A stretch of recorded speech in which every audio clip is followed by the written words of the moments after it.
Here we are in Eden, North Carolina, February 8th, 2014, about a week after the Duke Energy 27 million gallon contaminated water coal ash spill. We are within 2 to 3 miles of ground zero where the stormwater pipe broke on the Dan River. We are here to test to see what's in the water. I'm going to illustrate how the government is doing the testing. Here is instantaneous water testing. We're going to simply take this glass jar, split second on the surface, and there we have it. You take this glass jar, split second instantaneous water sample from the surface.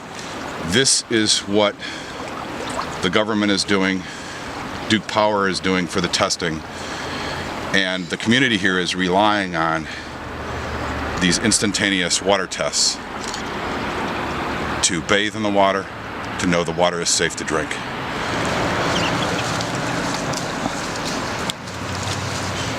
It is amazing that instantaneous water testing is being used from the surface when these heavy metals are in the water throughout the entire water column. We don't breathe the air for a split second.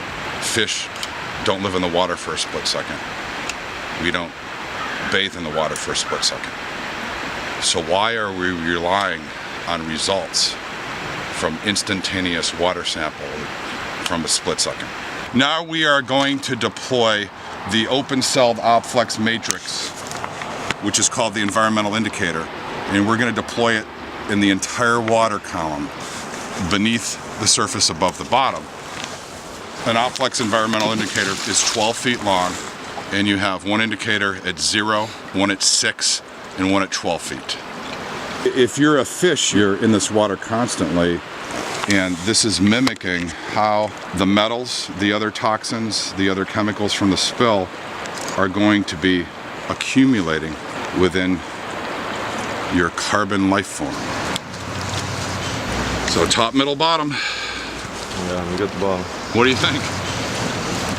So now I am going to have the midden here for 3 minutes. Pretend I'm just a fish in the water, kind of swimming around. And in 3 minutes, I kind of want to see what my exposure really is and what's going to accumulate. See the open-celled matrix, and clearly it appears to be the dark coal ash substance that has accumulated in 3 minutes. So now what we do is we're taking the entire mitt and we're going to put this into a glass jar to send it to a lab.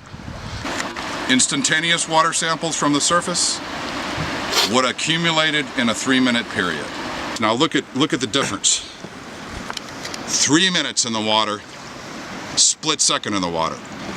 And the scary thing is how many clear, colorless, odorless chemicals are getting spilled every day that people don't know about. Now, when we come back in 3 hours and we retrieve the rest of the OpFlex from the entire water column, it's going to be very interesting to see what is accumulated. This will accumulate all of these things that you can then go in and test the levels. If you ask me, this system is not very difficult at all to do. I'm amazed. This is actually easier than grab samples.